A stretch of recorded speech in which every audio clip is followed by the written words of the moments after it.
Hello, and welcome to Timing is Everything, a program of Care Dimensions. My name is Mary Crow, Director of Professional and Community Education. I am so pleased today to have with us Joseph Leblanc, Joe, who is our District Director of Veteran Services at the North Andover Boxford office. And Joe, I am thrilled to have you here, and thank you so much for taking your time out and being on the program today. Yeah, thanks for having me, Mary. And I want to say, I really thank you to you and to all of the other veterans. This is such an important show today. We're talking about veteran services. And, I know from our organization, we can't express enough gratitude for your service and the service of all the veterans. Thank you, Mary. I appreciate that. So tell the audience a little bit about yourself, Joe. So Iraq Afghan veteran. I enlisted in the Army after the towers went down. At that time, I was a little too old for the infantry. I was 28, so I went into Corps of Engineers and was a heavy equipment operator. Deployed to Iraq in 2006, 2007, in a town called Aramadi, which is a very famous area in the Sunni Triangle, along with Fallujah and Baghdad. Worked there building combat outposts for the Marines, the Army, the Navy. Did that till 07. Did some reserve time and then went back on active duty to Afghanistan 2011, 2012 to Kandahar, Afghanistan, where I was an operations sergeant. Just running construction operations, convoy operations, fixed wing rotary flights, teaching soldiers how to drive MRAPs, because at that point we had gone from the Humvees, which was a replacement for the Jeep, to the mine resistant armored personnel carriers, or MRAPs, as they're called. So that was my job then, and did a few more years on reserves, and then got out in 2018. When I came off active duty in 2012, I was working in another career. It wasn't really for me. Had my own issues. I was a kind of first responder, and I had a great veteran service officer in my town, in Amesbury. Christian Lucier was a VSO at the time, who helped me with a lot of stuff. And I asked her, I said, what do you do? And she says, well, I'm a social worker. And I was like, I just didn't connect, like, veterans benefits, social worker. I just wasn't thinking at that time. And I made up my mind that that's what I was going to do. So I resigned from my job and used my GI Bill and went back to school in my early 40s and finished my associates at Northern Essex. Went on and did the social work program at Salem State for my bachelor's. Interned at the Amesbury Council on Aging for both my bachelor's and my master's at the COA there. I qualified for the advanced standing program, the one-year master's program at Salem State. I completed that in 2017.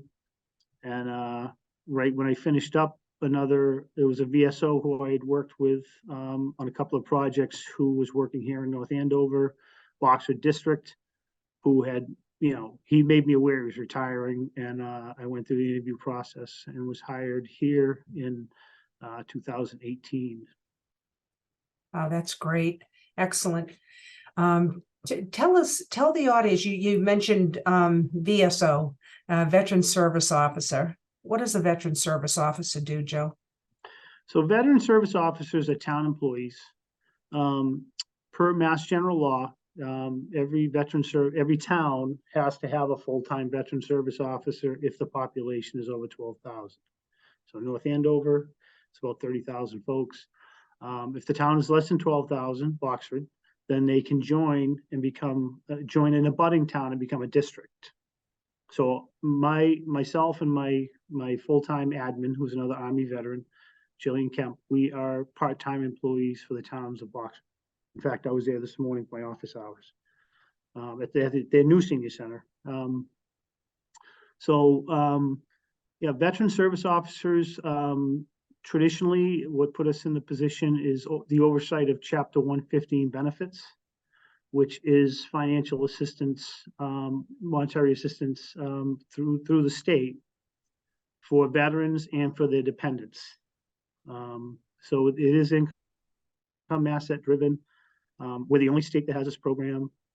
There's 251 VSOs in 351 towns and cities. Wow. So there's one of us in every town and city in Massachusetts. Some are part-time, some have multiple communities, which is a challenge in itself. Traditionally, VSOs, they're more visible around the big holidays, right? Because they're flagging. They're on Memorial Day, running ceremonies and observances for Memorial Day and celebrations for Veterans Day, which are two very distinct holidays. It's really less than 1% of what we do, although it's a lot, right? Yeah, it is a lot. But it's it's more of a social work type position. You're triaging people in crisis. So that's the traditional role of the VSO, right? Is to oversee those benefits, to advocate for veterans within their community, whether it's at town meeting, adopting laws at the state level, down to the town level, whether it be different tax abatements, assessments, memorials, trying to get grants to rebuild or refurbish memorials, which we've done. There's a lot happening at the town level. When you have so for a town that doesn't meet that population, so it's just a VSO, a veteran service officer is covering more than one town. Yeah. Is that Well, right? they could be a part-time. They may not be they may not have a memorandum of understanding with another town. So they may be part-time, but more often than not, they might have like a large catchment area. So Eastern Essex has 6 towns.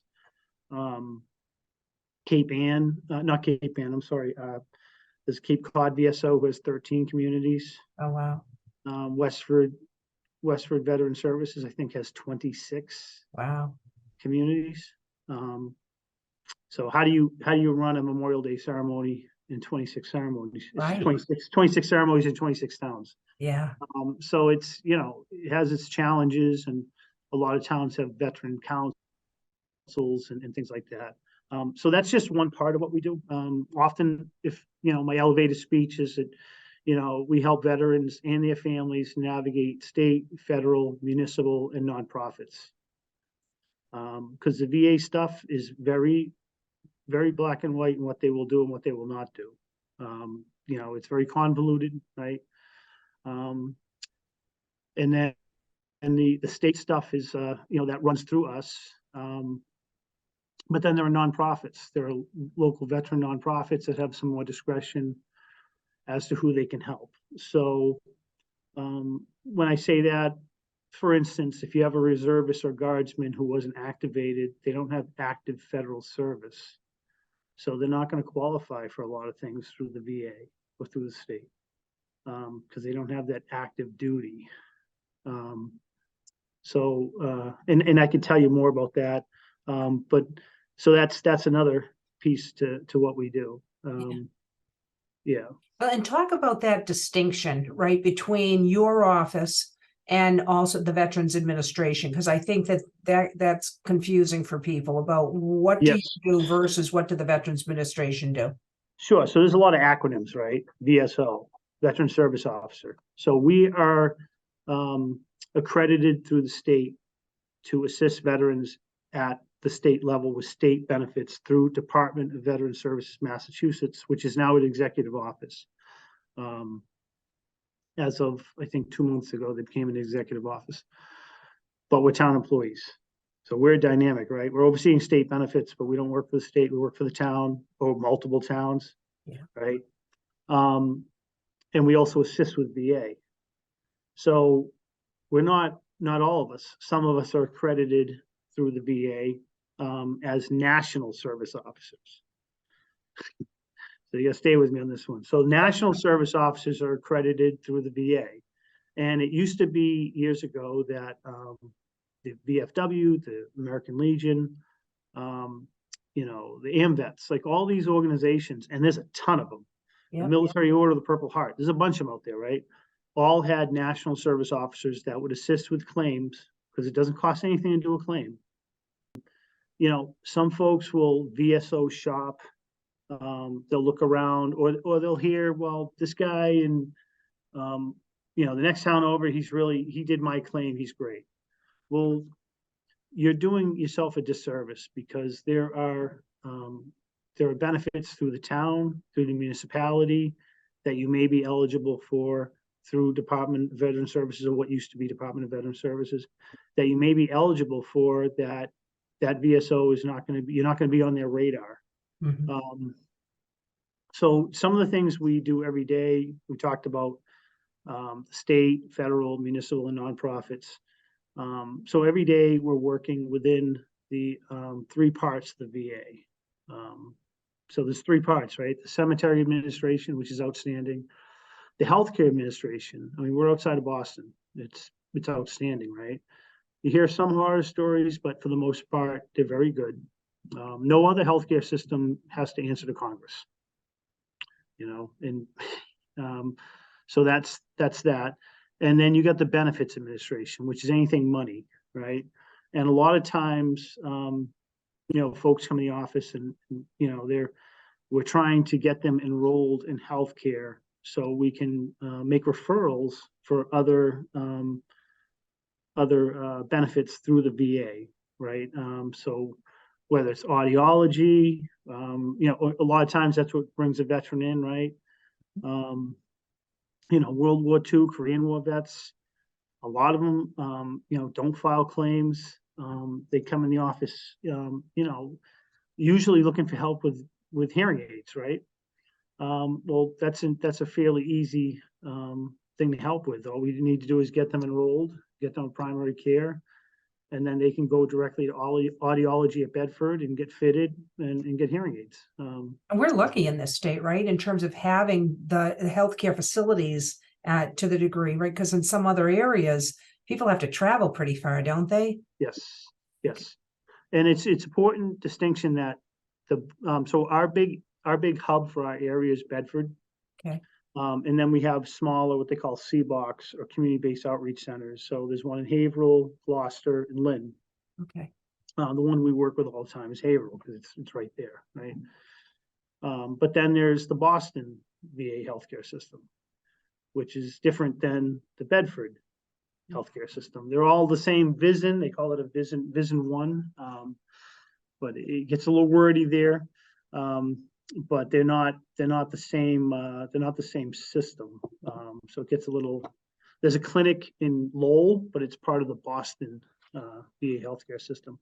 But that's again where it's important for you, right, to go to your VSO because you're the one that's going to direct them to the appropriate place. Yeah. So when you see the commercials, right, if you're watching the Red Sox game or whatever, you see VA healthcare, right?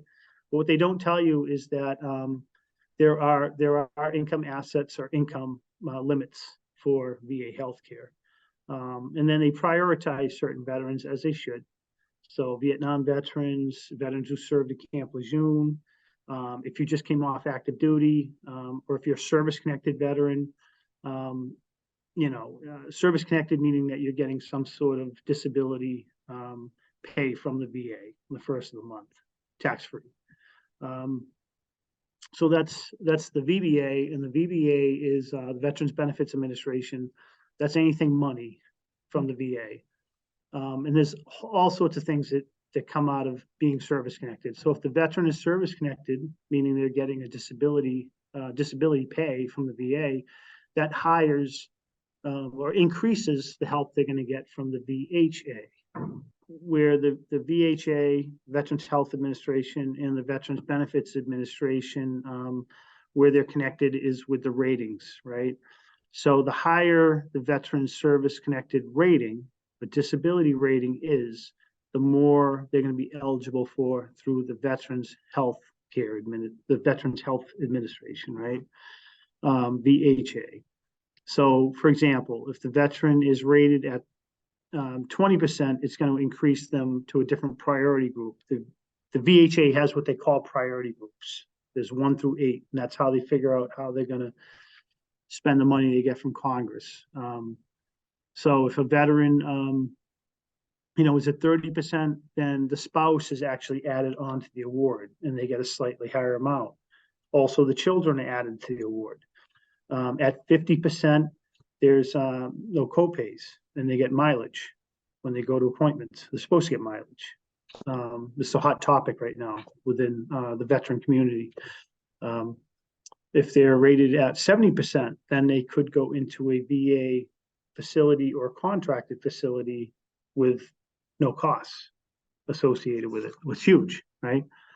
So I just wanted to make that distinction that there's 3 distinct parts of the VA that the Veterans Benefits Administration and the Veterans Healthcare Administration are 2 separate entities in themselves, but they a lot of what the veteran qualifies for through the VBA affects how much health care they get and how and vice versa. Yeah. So they're interrelated, they're interrelated in that way, but it doesn't mean because somebody's getting certain veterans benefits that they're going to be entitled to all kinds of healthcare benefits either. It's on a continuum, it sounds like. Yeah, so that's a very loose term, right? You hear veterans benefits all the time, right? Yeah. There's not like one stack of benefits that every veteran qualifies for. Yeah. Right. So are they a wartime veteran? Are they a service-connected veteran? There's just all sorts of, like, if somebody says, hey, I got a quick question, I'm going to tell them I don't have a quick answer. Like, I'm probably more than often or not going to have more questions for you. Every call is an exploratory call. It's not just, oftentimes people call because they're calling about their excise tax bill, or they're trying to get an abatement through the town, and then that can turn into a conversation about so many other things. So it's so it sounds like it's just much more complicated than it appears. It's not so straightforward. So would your recommendation be they need to call you? They need to call, or they schedule an appointment with you, right? They don't just walk in? Yeah, I would recommend that. Again, just if you're working with folks, one of those first questions should be, do you have a veteran in your life?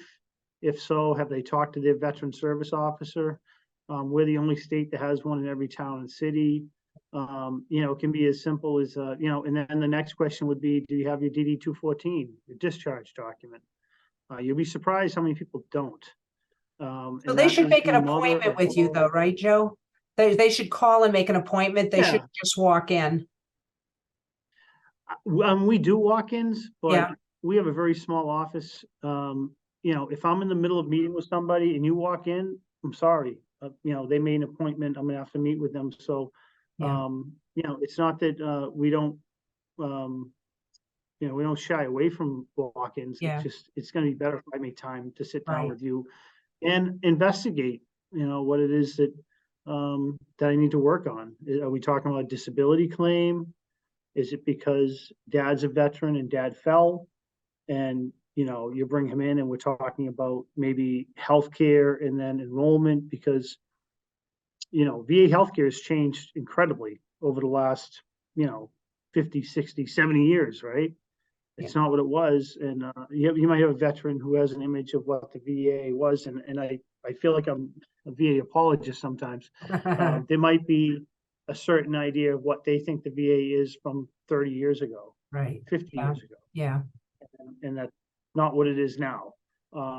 So they might come in for something, talking people off the ledge. Yeah, but like you said, and I know, unfortunately, because this is a topic we could go on and on about, which is so important, and I would like to. Unfortunately, we're going to need to wrap up in a minute. But it sounds to me like, again, they might come in just because they have something simple like the excise tax or what have you, or abatement. But you might, by doing a thorough assessment with them, you might find that they might be entitled to other things. Yes, absolutely. Okay, all right. Absolutely. And then there are things through the municipality. I mean, we have a emergency veterans fund through the town that people donate in both towns, Boxford and North Andover, that past town meeting where people make a donation through their excise tax or through their real estate tax to a veterans discretionary fund. So we have that. That's, it's at our discretion who we can help with that. Yeah. So we have an ARPA fund. Not everybody has that going on, but you want to connect with your VSO. Yeah, exactly. That's what it sounds like, Joe.